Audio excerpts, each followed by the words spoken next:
नमस्कार। कला एकेडमी के इस चैनल पर आप सबका स्वागत करती हूँ।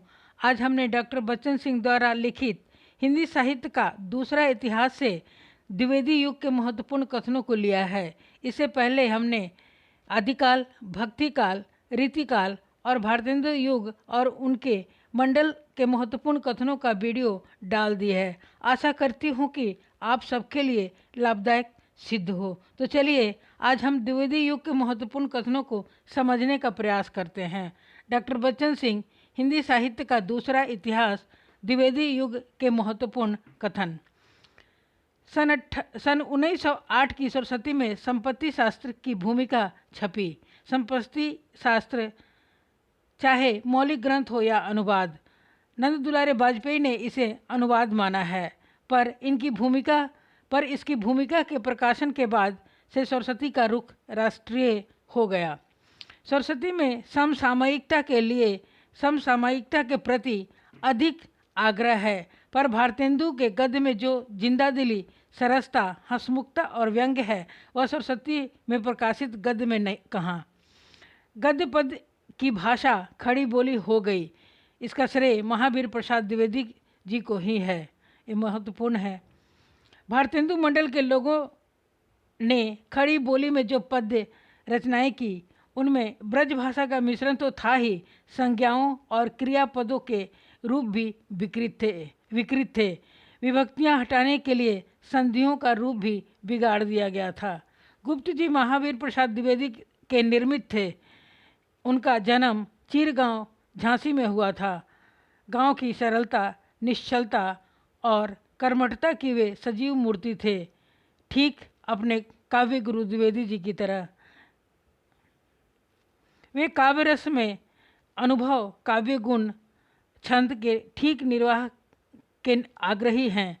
उनका श्रृंगार रस दाम्पत्य प्रेम की लक्ष्मण रेखा नहीं लांघता। ये भी महत्वपूर्ण है।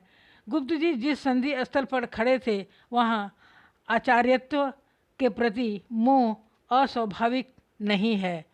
इसकी भूमिका में वे कहते हैं, अपने देश में आंतरिक सुख शांति के लिए हमको हिल मिलकर रहना होगा। मंगल घट में वे लिखते हैं, राम रहीम बुध ईशा का सुलभ एक सा ध्यान यहाँ। ये महत्वपूर्ण पंक्तियाँ हैं।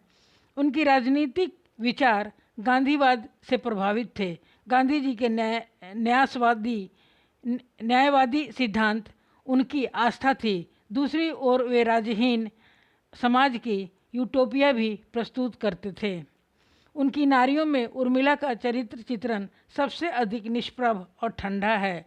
रोने के अतिरिक्त उसे और कोई काम ही नहीं है। विरह वर्णन के लिए इतने अधिक पृष्ठ खपा देना औचित्यपूर्ण नहीं है। महात्मा गांधी ने भी कहा था कि उर्मिला को इतना अधिक न रुलाया जाता तो अच्छा था।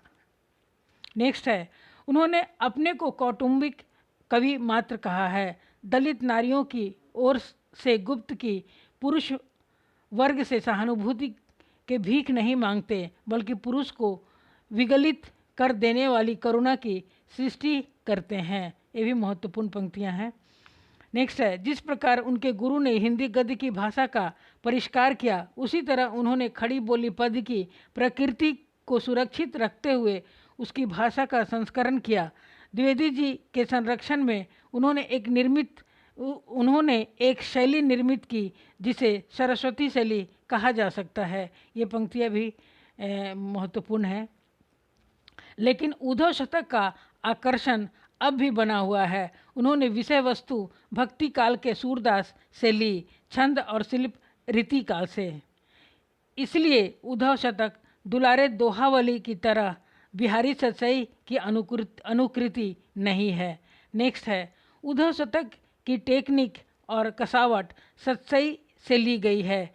इसके माध्यम से उन्होंने श्रृंगार ही नहीं, भक्ति, प्रेम और करुणा को भी साकार किया है। ये जगन्नाथ प्रसाद रत्नाकर के विषय में बच्चन द्वारा कहा गया है। वे यानी सत्य नारायण कविरत्न के बारे में बच्चन सिंह लिखते हैं, ठेठ ब्रजभाषा के कवि थे।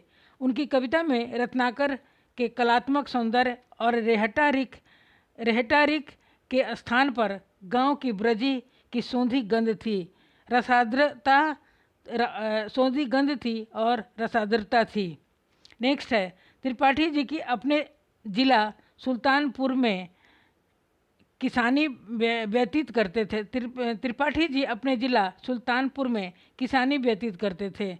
असहयोग आंदोलन में जेल की यात्रा भी कराए थे। कश्मीर यात्रा में उन्हें देश भ्रमण करने और प्राकृतिक सुषमा देखने का सौभाग्य भी प्राप्त हुआ।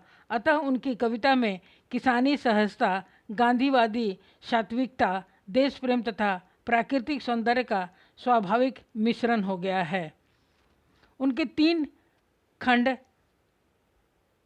काव्यों 3 खंड काव्य हैं, मिलन 1917, पथिक 1920 और स्वप्न 1939 में देशभक्ति का जो स्वर मुखरित हुआ है वह बहुत प्रभावशाली बन पड़ा। मिलन में विदेशी शासन से देशोद्धार, पथिक में उपनिवेशवाद के एक तंत्र से मुक्ति तथा स्वप्न में विदेशी आक्रमणकारियों से सुरक्षा का भाव व्यंजित है। ये बहुत महत्वपूर्ण है, बड़ी है, लेकिन हो सकता है कि इसमें से एक लाइन निकाल कर दे दे। इन समस्याओं को बोलचाल की प्रवाह युक्त भाषा में पहले त्रिपाठी जी ने उठाया था। वह यानी श्याम सुंदर दास, वह अकादमीय साहित्यकार थे। जिस प्रकार भारतेंदु ने हिंदी गद्य का परिष्कार किया, उसे शैली दी, जिस प्रकार महावीर प्रसाद द्विवेदी ने भाषा को व्याकरणिक संस्कार दिया, उसी प्रकार श्याम सुंदर दास ने हिंदी साहित्य को अनुसंधान, प्राचीन ग्रंथों की खोज, कोश निर्माण, संपादन की ओर उन्मुख किया। वे नागरिक प्रचारणी सभा के 3 संस्थापकों में से एक थे। नेक्स्ट है, श्याम सुंदर दास को व्यापक अर्थ में रामचंद्र शुक्ल और नंद दुलारे वाजपेयी के निर्माण का श्रेय भी श्रेय है। ये बहुत महत्वपूर्ण पंक्तियाँ हैं। नेक्स्ट है, गुप्त जी यानी बाल मुकुंद गुप्त महावीर प्रसाद द्विवेदी के समसामयिक थे।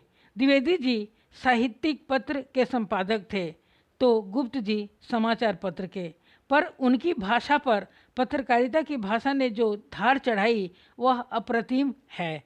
द्विवेदी जी के समसामयिक होते हुए भी वे उनके इतिवृत्तात्मक प्रभाव मंडल से अस्पृश्य थे। व्याकरणिक शुद्धता में द्विवेदी जी से 20, अस्थिरता शब्द को लेकर द्विवेदी जी और गुप्त जी में छिड़ने वाला विवाद से यह सिद्ध है। भाषा की सरलता और चुटीले व्यंग की कला में उनकी अद्वितीयता का क्या कहना। व्यंग्यात्मक गद्य लिखने में उनकी तुलना केवल निराला के गद्य से की जा सकती है।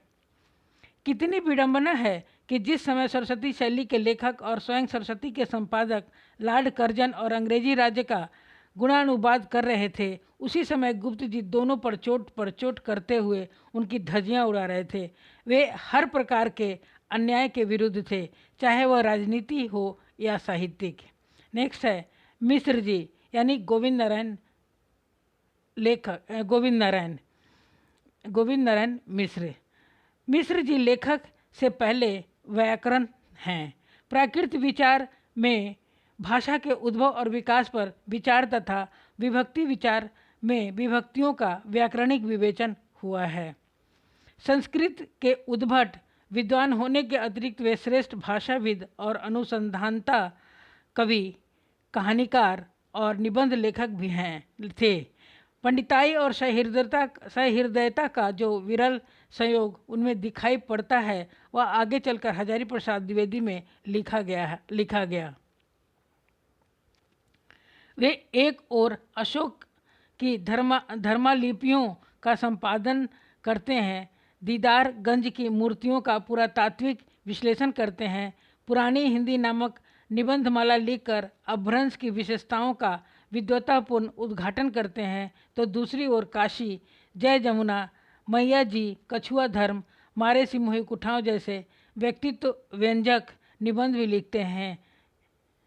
नेक्स्ट है, इन निबंधों की 3 विशेषताएं हैं: जिंदादिली, संदर्भन कला और चोट करने की व्यंग्यात्मक क्षमता।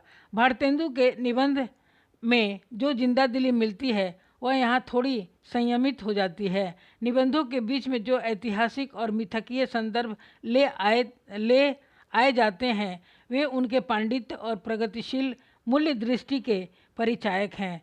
संदर्भन कला का कविता में सार्थक प्रयोग तुलसीदास जी ने किया और निबंधों में गुलेरी जी और हजारी प्रसाद द्विवेदी ने। ये भी महत्वपूर्ण पंक्तियां हैं। इस काल की आलोचन में दो प्रवृत्तियां दिखाई देती है, रीतिवादी और उपयोगितावादी। इस काल में दूसरे महत्वपूर्ण आलोचक हैं बद्रीनाथ भट्ट। उनका कहना है कि पुरानी लकीर पीटने से काम न चलेगा और न रूढ़िवादी ब्रजभाषा की बूढ़ी गाय से। ये भी महत्वपूर्ण पंक्तियां हैं। हिंदी साहित्य के इतिहास में दो काल ऐसे हैं जो किसी भी अन्य साहित्य के इतिहास में नहीं मिलेंगे। इतिहास चाहे भारतीय साहित्यों का हो या भारतीयेतर साहित्यों का। वे काल हैं रीतिकाल और छायावाद काल। रीतिकाल का तो फिर भी एक अर्थ है, वह एक प्रणाली है और दृष्टिकोण है, लेकिन छायावाद का स्वयं में कोई अर्थ नहीं है। आधुनिक साहित्य का इतिहास लिखते समय यह बाधक सिद्ध होता है। कविताओं के लिए छायावादी काव्य कह दिया जाता है, पर उसी कालखंड में लिखे गए गद्य को छायावादी गद्य नहीं कहा जाता है। नेक्स्ट है, इस काल में स्वच्छंदतावाद युग कहने से दो समस्याएं हल हो जाती है। एक तो तत्कालीन गद्य पद्य को एक ही शीर्षक के अंतर्गत अधिक सार्थक ढंग से विवेचित किया जा सकता है। दूसरे यह कि यह अन्य भारतीय साहित्यों और साहित्येतर साहित्यों के स्वच्छंदतावादी आंदोलनों रोमांटिक मूवमेंट्स से जुड़ जाता है। छायावाद के स्थान पर इस नए शब्द की चलन की ऐतिहासिक आवश्यकता है। नेक्स्ट है, यदि कांग्रेस आंदोलन की शब्दावली ले तो कहा जा सकता है कि द्विवेदी युग के कवि लेखक मॉडरेट और स्वच्छंदतावादी के लेखक राष्ट्रवादी थे। अपनी तलस्पर्शी साहित्य प्रतिभा के बावजूद शुक्ल जी मॉडरेट ही हैं। ये भी महत्वपूर्ण पंक्तियां हैं। आंसू के प्रथम संस्करण में आत्मसंकोच है और द्वितीय में आत्मप्रसार। इस आत्मप्रसार के रहस्य और विश्व मंगल का भी समावेश हुआ है। आंसू की जमीन बहुत कुछ वैसी ही है जैसी कमायनी की है। प्रसाद इसे कमायनी के एक सर के रूप में ही रखना चाहते थे, किंतु बाद में इसे नहीं रखा गया। आंसू मानवीय विरह काव्य है। इसमें प्रिय की सुंदर देह यष्टि का आकर्षण है, आलिंगन परिरंभन की मधुर स्मृतियां हैं, प्रेम जन पीड़ा है, दुखानुभव है, पर यह सब यूटोपिया है, मानसिक है, स्वप्नजन्य है। मद, असंज्ञा, तंद्रा आदि दशाएं रहस्यवाद की स्वीकृत विधियां हैं, इसमें संदेह नहीं। आंसू न प्रबंध काव्य है और न खंड काव्य। छोटी सी पंक्तियां महत्वपूर्ण होती है। छायावादी काव्य में सामान्यतः कथा तत्व की कमी है, बिखराव उसकी विशेषता है। इसमें नए प्रतीकों और लाक्षणिक पदावली का प्रभावपूर्ण संयोजन हुआ है, जैसे झंझा झकोर गर्जन है, बिजली है नीरदमाला। निराला की राम की शक्ति पूजा में सूक्ष्मता के अनेक स्तरों पर विचरण करने वाली निराला की राम की शक्ति पूजा में सूक्ष्मता के अनेक स्तरों पर विचरण करने वाली अर्थ योजना हिंदी प्रदेश का संयम और पौरुष है। बंगला रामायण जितनी बहिर्मुखी है, राम की शक्ति पूजा उतनी ही अंतर्मुखी। भारतेंदु हरिश्चंद्र के पास दूसरे विशिष्ट नाटककार प्रसाद हैं। भारतेंदु ने सर्वप्रथम भारतीय और पाश्चात्य नाट्य शैली को समन्वित किया।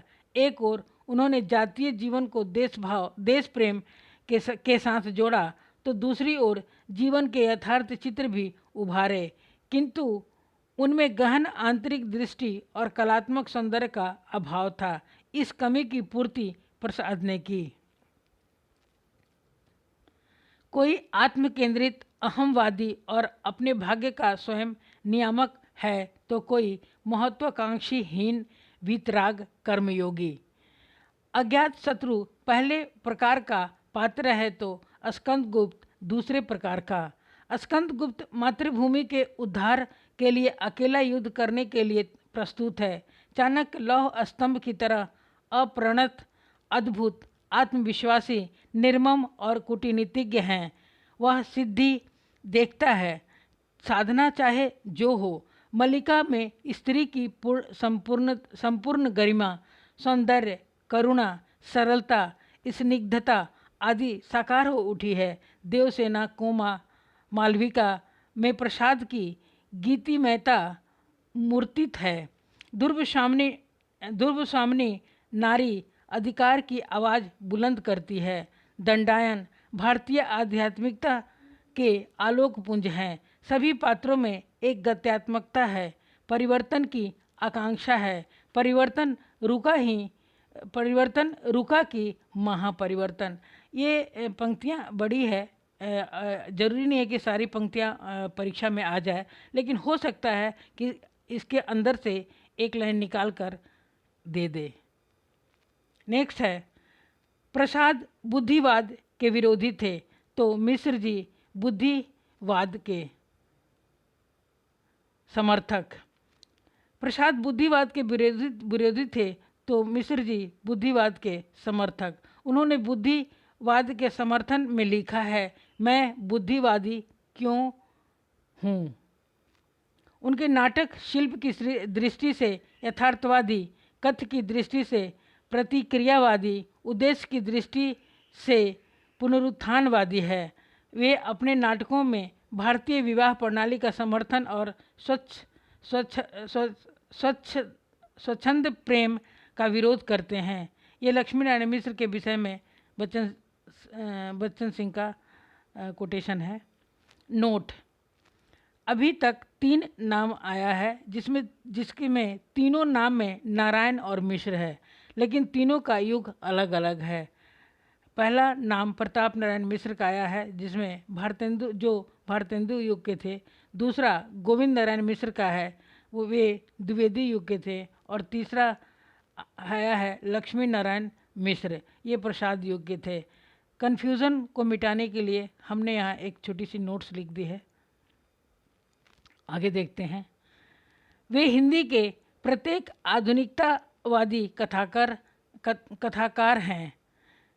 बच्चन सिंह जैनेन्द्र के बारे में लिखते हैं, वे धर्म के आर्य समाजी और राजनीति में गांधीवादी थे। ये बच्चन सिंह का प्रेमचंद के बारे में इन्होंने लिखा है। प्रेमचंद और जयशंकर प्रसाद के उपन्यासों में भी सत्य असत्य की कोटियाँ बनी हुई है। जैनेन्द्र सत्य असत्य के पूर्वनिर्धारित कोटियों में विश्वास नहीं करते। उपन्यास वैवाहिक विडंबना पर आधारित है। विवाह का संबंध केवल 2 व्यक्तियों से ही नहीं, पूरे समाज से है। इस विडंबना का शिकार है मृणाल। त्यागपत्र जो उपन्यास है उसके लिए कहा गया है। रीति काव्य प्रणेताओं के प्रति उन्हें नफरत न थी। रीति काव्य प्रणेताओं के प्रति उन्हें नफरत न थी जैसे कुछ लोग समझते हैं। वे उन्हें भावुक, सहृदय और निपुण कवि कहते हैं। निपुण शब्द का अर्थ उन्हीं के शब्दों में रचना की बारीकी, काव्यांगों का सूक्ष्म विन्यास और हाथी दांत के टुकड़े पर महीन बलबूटे हैं। इस कारीगरी के बावजूद वे बिहारी को परम उत्कृष्ट, देव को प्रगल्भ और प्रतिभा संपन्न, पद्माकर को मूर्ति विधायनी कल्पना का सृष्टा कहते हैं। वे मतिराम की सरलता और भावों की अकृत्रिमता की सराहना करते हैं। घनानंद को वे साक्षात रस मूर्ति जाबादानी का दावा रखने वाला अन्यतम कवि कहते हैं। पर रीतिकाल की कवियों की दरबारी संस्कृति और काव्यगत रूढ़ियों का वे प्रबल विरोध करते हैं। नेक्स्ट है, छायावादी काव्य की आलोचना उनकी सीमा बन जाती है। तुलसीदास द्वारा खींची गई लक्ष्मण रेखा न तो कबीर के साथ न्याय करने देती है और न छायावाद के साथ। छायावाद शब्द का प्रयोग 2 अर्थों में करते हैं, राष्ट्रवाद के अर्थ में और पद्धति विशेष के अर्थ में। पहले का संबंध काव्य वस्तु से है और दूसरे का काव्य शैली का रूप है। ये भी महत्वपूर्ण पंक्तियाँ हैं। उनकी आलोचना की प्रमुख विशेषता है उनकी अनाविल दृष्टि और निर्मल विवेचन। वे रूढ़ियों को कभी नहीं स्वीकारते, किंतु स्वस्थ परंपरा में उनका अटूट विश्वास है। विश्वनाथ प्रसाद मिश्र के संदर्भ में बच्चन सिंह का यह कथन है। वे मूलतः संस्कृति चेतना के कवि हैं। नागार्जुन के संबंध में यह लिखा गया है। दिनकर मुख्यतः आवेग के कवि हैं। ये भी इन महत्वपूर्ण पंक्ति है। कवि की घोषणा प्रतिबद्ध हूँ, संबद्ध हूँ, आबद्ध हूँ। उसकी प्रतिबद्धता बहुजन समाज के लिए तो है ही, अपने आप को व्यामोह से उबारने के खातिर भी है। महत्वपूर्ण है ये भी। कोई ऐसी वस्तु नहीं है जिसे वह संबंध न हो। राग से द्वेष से, अनास्था से आस्था से, अनास्था से वह आबद्ध है। स्वजन परिजन के प्यार की डोर में, प्रियजनों के पलकों की कोर में, तीसरी चौथी पीढ़ी के तंतुरित शिशु सुलभ हाश में ये आबद्ध कविताएं अधिक संयमित, सरस और मर्म स्पर्शी हैं। नागार्जुन के संदर्भ में बच्चन जी का ये कथन है। नागार्जुन के भाषिक मुहावरे ठेठ गांव के हैं। जहां संस्कृत की सधी हुई पदावली मिलेगी, वहां पर भी गंवई रंग चढ़ा हुआ है। एक ही कविता में वे सफलतापूर्वक कई प्रकार की पदावलियों, छंदों, लयों का प्रयोग करते हैं। छंदोबद्ध कविताओं में मैदानी नदियों का संयमित प्रवाह है, तो मुक्त छंदों में पहाड़ी नदियों की चंचलता। वे शैली की खोज नहीं करते, शैली स्वयं उन्हें खोजती है। जगह जगह गांव की धरती पर खुरदुरापन अपनी उर्वरता और ऊर्जा के साथ उपस्थित है। बच्चन जी सिंह का कथन है नागार्जुन के संदर्भ में। उन्होंने यानी नागार्जुन ठीक ही कहा है, जन जन में जो ऊर्जा भर दे, मैं उद्गाता हूँ उस रवि का।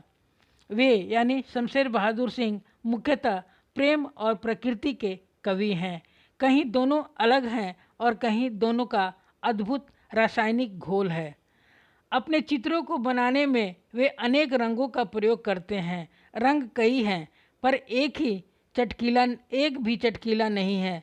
सब किंचित मटमैले, धुंधले, सांवले, उदास। उनके प्रेम में गहरी आसक्ति भी है और छायावादी पवित्र वायवीयता भी। शमशेर बहादुर सिंह के संदर्भ में ये बच्चन सिंह का कथन है। वे केदारनाथ सिंह शब्दार्थों के कवि हैं। यहाँ पे केदारनाथ सिंह के विषय में कहा गया है, वे शब्दार्थों के कवि हैं। उनकी कविता में शब्दार्थों की जो अद्वैतता है, स्पर्धा धर्मिता है, वह उसे विशिष्ट बनाती है। जय हिंद। आप सबने इस वीडियो को देखा, सुना, इसके लिए मैं आप सबका धन्यवाद करती हूँ। कृपया वीडियो को लाइक, सब्सक्राइब और शेयर अवश्य करें, ताकि अन्य विद्यार्थी भी लाभान्वित हो सके। धन्यवाद। जय हिंद। मिलते हैं अगले वीडियो में नए विषय के साथ। धन्यवाद।